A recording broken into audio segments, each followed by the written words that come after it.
नमस्ते दर्शक मित्रों, आप सभी लोगों का स्वागत है मेरे यूट्यूब चैनल पे। आशा करता हूँ कि आप सभी लोग स्वस्थ होंगे। तो आज से कुछ दिन पहले राहुल गांधी जी ने एक बुक लॉन्चिंग इवेंट में एक स्पीच दी थी। अब उस स्पीच में कुछ कुछ जगहों पे मुझे कुछ खामियां नजर आई थी। तो आज के वीडियो में हम उन्हीं खामियों पर प्रकाश डालेंगे। तो बने रहिएगा इस वीडियो में और चलिए वीडियो की शुरुआत करते हैं। शक्ति है, भक्ति है, जन्मों की मुक्ति है, जीवन का ये सम। अब इस स्पीच में राहुल गांधी जी एक जगह पर कहते हैं कि मेरे को सत्ता की कोई लालच नहीं। और तो पहले आप उस क्लिप को देख लीजिए, फिर हम देखते हैं कि इस वाक्य में कितनी सच्चाई है और कितनी। I want to tell you, as you go along in politics, and especially if you're searching, there are many politicians who are just interested in power. That is the only thing they're searching for. Right? सुबह उठते हैं, कहते भैया सत्ता कैसे मिलेगी, रात तक मतलब वही करते हैं, फिर सो जाते हैं, फिर कहते भैया अगले दिन उठ के कहते हैं सत्ता कैसे मिलेगी हैं। और आज हिंदुस्तान में भरे हुए हैं। अब उसमें मेरी एक प्रॉब्लम आ गई।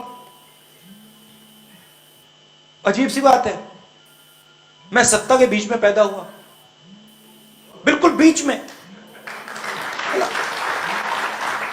और बड़ी अजीब सी बीमारी है, मुझे उसमें इंटरेस्ट ही नहीं है। अब क्यों? अब मैं आप सच्चाई बोल रहा हूं।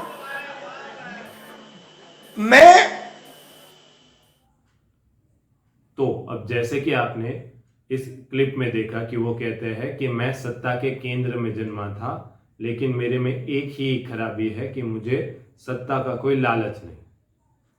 अब अगर इसको फैक्ट के बेसिस पर देखा जाए तो राहुल गांधी सक्रिय राजनीति में 2004 से आए। 2004, 2009 और 2014 ये तीनों टर्म्स में उन्होंने अमेठी, जो कि एक सेफ सीट थी, वहां से ही चुनाव लड़ा। और 2019 में तो उन्होंने अमेठी से और केरला के वायनाड से लड़ा ताकि उनकी जगह सेफ रहे एज अ एमपी। अगर उन्हें सत्ता की लालच ना होती तो वो रिस्क लेते, ना कि सेफ सीटों में ही चुनाव लड़ते। तो इससे ये स्पष्ट होता है कि उन्हें सत्ता की लालच है या नहीं। और सत्ता में आना कोई बुरी बात भी नहीं, लेकिन आप पब्लिक डोमेन में अगर कुछ कह रहे हो तो वो थोड़ा सा सत्य होना चाहिए और थोड़ा सा फैक्ट के बेसिस पर होना चाहिए। चलिए अब उस स्पीच के कुछ और अंशों को भी देखने की कोशिश करते हैं और समझने की कोशिश कर रहे हैं कि वहां पर राहुल गांधी जी क्या मिस्टेक कर रहे हैं या तो क्या झूठ बोल रहे हैं। इस स्पीच में और एक पार्ट है जहां पर कि वो कहते हैं कि जनता ने मुझे बहुत ही हिंसा के साथ मारा है, पीटा है। ऐसा वो कहने की कोशिश कर रहे हैं। आप अगर पूरा वीडियो देखोगे तो आपको उसका संदर्भ भी पता लगेगा कि वो ये बात क्यों कर रहे हैं। अब इस बात में कोई ऐसी कोई दिक्कत वाली बात नहीं है, लेकिन यहाँ पर वो हिंसा के साथ मुझे मारा गया, पीटा गया, ऐसा बताने की कोशिश कर रहे हैं। तो यहाँ पर ये एक चीज स्पष्ट हो रही है कि उन्हें हिंसा शब्द का मतलब नहीं पता, वरना वह इस शब्द का उपयोग ना करते। तो आप पहले ये फुटेज देख लीजिए, फिर हम देखते हैं कि इसमें क्या दिक्कत है। निभाऊं कैसे? अच्छा, देश ने सिर्फ मुझे प्यार नहीं दिया, देश ने मुझे जूते भी मारे। नहीं, आप समझ नहीं सकते कितनी जोरों से, कितनी हिंसा से इस देश ने मुझे मारा है, पीटा है। तो मैंने सोचा ये हो क्यों रहा है, और जवाब। तो अब जैसे कि आपने क्लिप में देखा कि वो अपनी स्पीच में कह रहे हैं कि मुझे जनता ने प्यार भी दिया है, पहले उन्होंने ऐसा कहा था, और फिर वो कहते हैं कि मुझे जनता ने पीटा भी है और बहुत हिंसा के साथ पीटा है। अब ये जो हिंसा शब्द है वो गलत है, क्योंकि हिंसा यूजुअली नेगेटिव एक्शन को दिखाता है कि आप किसी को नुकसान पहुंचाने के लिए, किसी को चोट पहुंचाने के लिए जब किसी पर प्रहार करते हो, अटैक करते हो या कोई भी एक्शन करते हो, लेकिन किसी को नुकसान पहुंचाने के लिए, तो उसके लिए वर्ड यूज होता है हिंसा। और यहाँ पर राहुल गांधी जी का संदर्भ ये था कि जनता ने मुझे सुधारने के लिए मारा है। तो अगर पॉजिटिव वे में आप किसी को कुछ पनिशमेंट देते हो या तो किसी के साथ थोड़ा सा कठोर बनते हो, तो उसे हिंसा नहीं कहा जा सकता। तो यहाँ पर इस स्टेटमेंट में ये तो स्पष्ट हो रहा है कि उन्हें हिंसा शब्द का मतलब नहीं पता, जबकि उन्हें पता होना चाहिए था, क्योंकि गांधी जी का सबसे मूल सिद्धांत अहिंसा ही था। तो एक कांग्रेसी होने के नाते उन्हें हिंसा और अहिंसा का मतलब तो पता होना चाहिए। चलिए अब आगे देखते हैं। फिर आगे इसी स्पीच में राहुल गांधी जी वीर सावरकर का भी अपमान करते हैं। पहले आप ये क्लिप देख लीजिए, फिर हम इसके विषय में आगे चर्चा करेंगे। पिटाई कर रहा था, याद है आपको? सावरकर ने कहा अपनी किताब में, the day I was happiest was the day me and my friends and me went and beat up a Muslim boy. मतलब हम, सावरकर जी ने कहा, मैं जी शब्द प्रयोग नहीं करना चाहता था मगर कर दिया, संस्कार है, मगर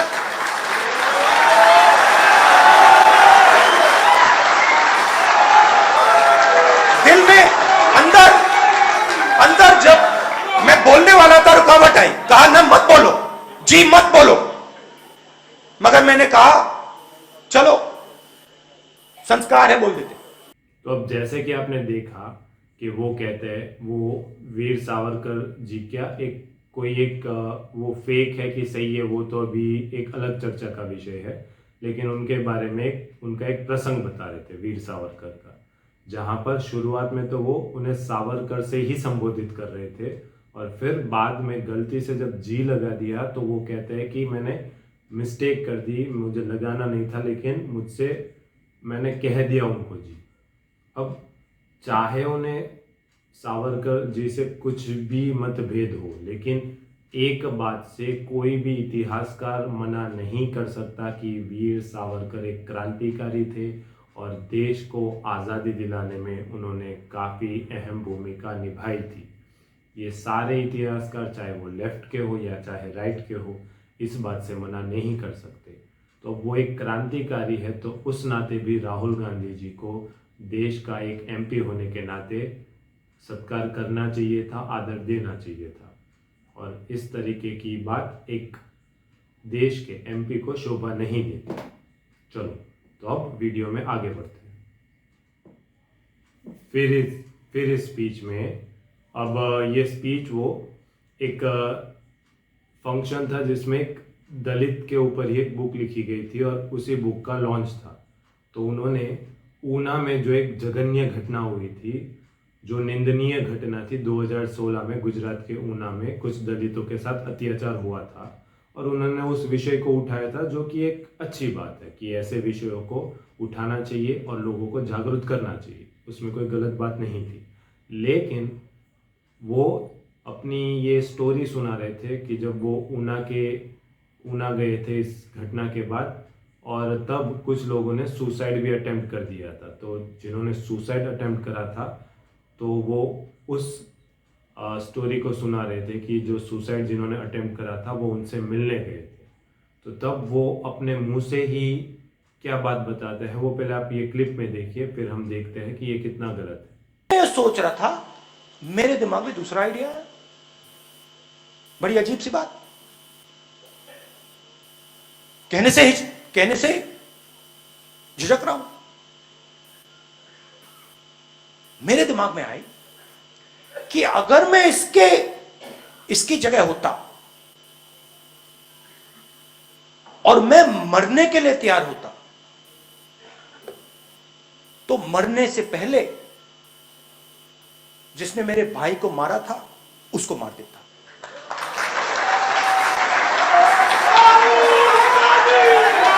मैंने कहा, मेरे दिमाग में आया कि अगर मेरी बहन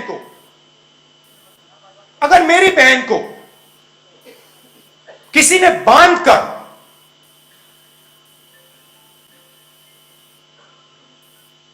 कुत्ते जैसे मारा होता तो मैं आत्महत्या करने से पहले उसको एक चाकू तो मार देता।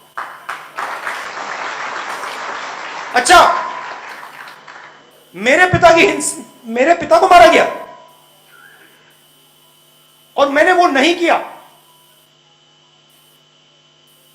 मेरे दिल में मेरे पिता के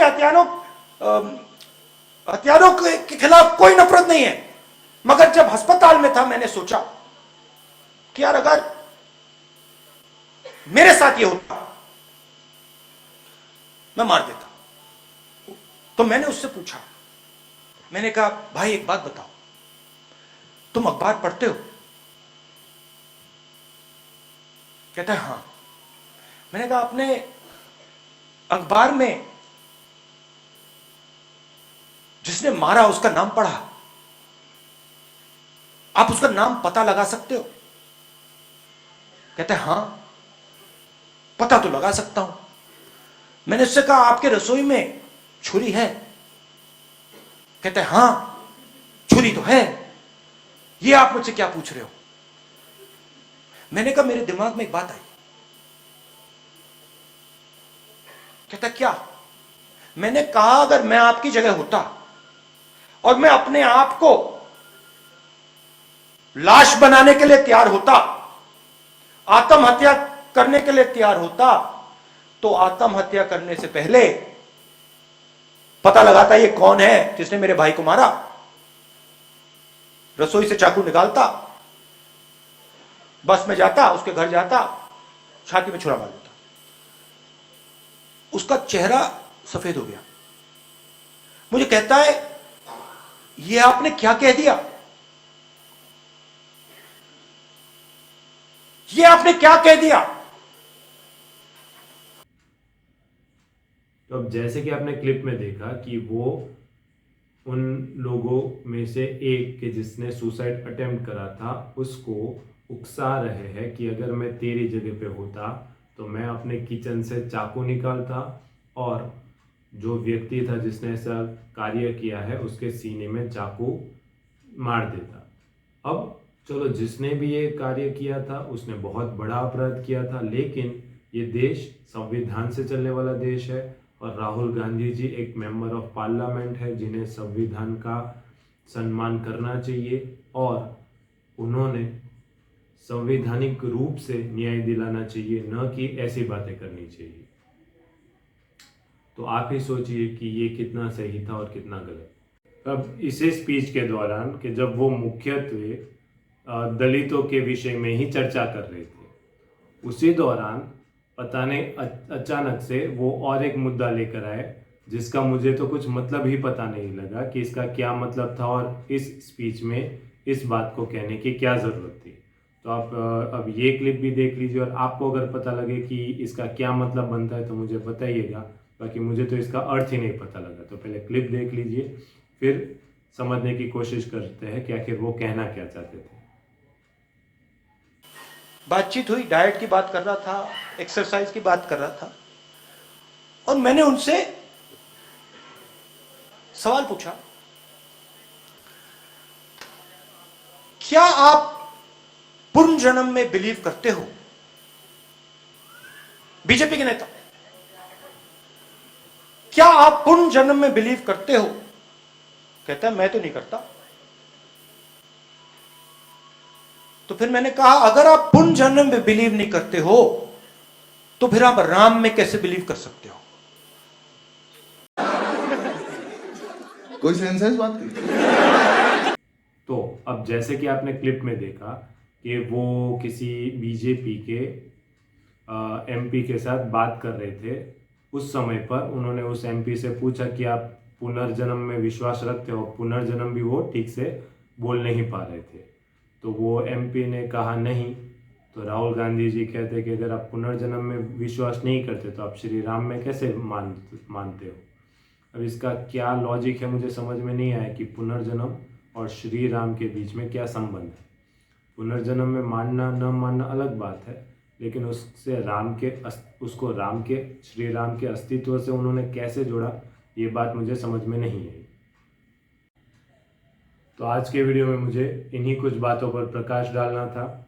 हो सकता है कि आप में से कई लोग मेरी आज के इस टॉपिक के साथ अग्री कर सकते हो, कई लोग डिसअग्री कर सकते हो। आप अपना सुझाव या तो अपनी कोई ओपिनियन मुझे कमेंट बॉक्स में बता सकते हो। तो फिर मिलते हैं फिर किसी ऐसे ही वीडियो में। तब तक के लिए मस्त रहिए, स्वस्थ रहिए। अस्तु।